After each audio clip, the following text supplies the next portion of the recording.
नमस्कार दर्शक बंधु, चलतु जानिबा शोइबा घरे पानी रखिले केउ समस्या देखा देई थाए। आजिर अनुचिंता आपण माने निहाती भावरे जानती सृष्टिर समस्त जिनिस कारण सह ही जड़ित। तेबे आमे करुथिबा दैनंदिनर किछि भूल काम पाई आमको असुविधार सम्मुखीन हेबाको पड़ी थाए।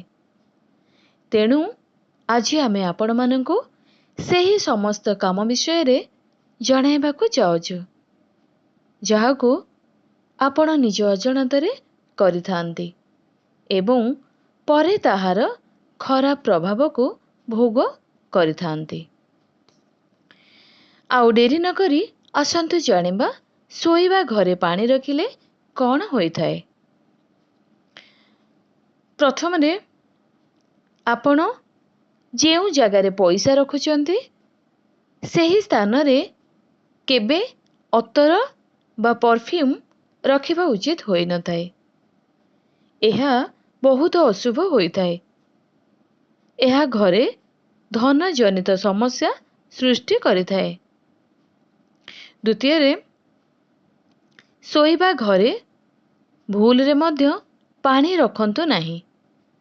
एहाकू अशुभ मना जाए। एहा आपणंकु धार करजरे डुबेई देई थाए। तृतीय रे प्रत्येक पूर्णिमा दिन घरर मुख्य द्वार रे स्वस्तिक चिन्ह आंकिबा उचित। एहा बहुत शुभ होई थाए।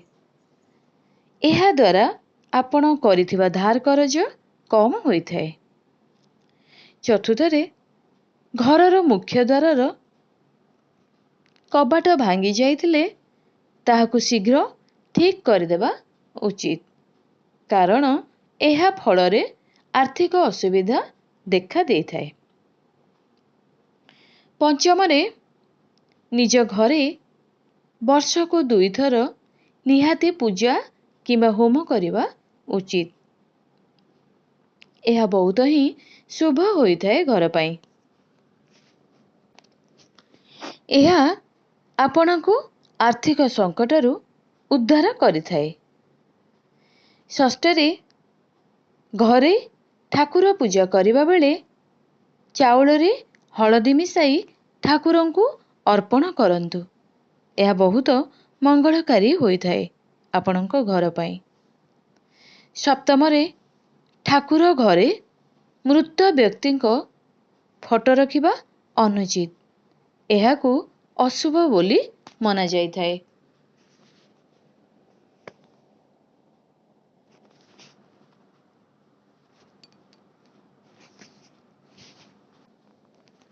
अष्टम रे ठाकुर घरे भांगी जाइथिबा मूर्ति रखंतु नाही।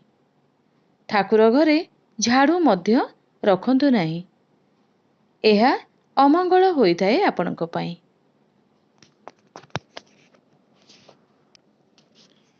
नवम रे शनिवार दिन नदी जल रे नड़िया प्रवाहित करंतु। एहा फଳରେ आपणकर घरर सदस्यंकर प्रगति होई थाए एवं कार्य क्षेत्र रे पाद देउ देउ सफलता हाथ मुठा को चली आसी थाए। दशम रे अनेक दिन हेबो जदि केही आपणको घरे रोगरे पीड़ित होई कष्ट भोगुचंती किंतु रोग भल हेउ नहीं, आपण माटी रे गोटिए तंबा धातु पोती दियंतु। बहुत शीघ्र ही देह सुस्थ हेबाको लागिबो।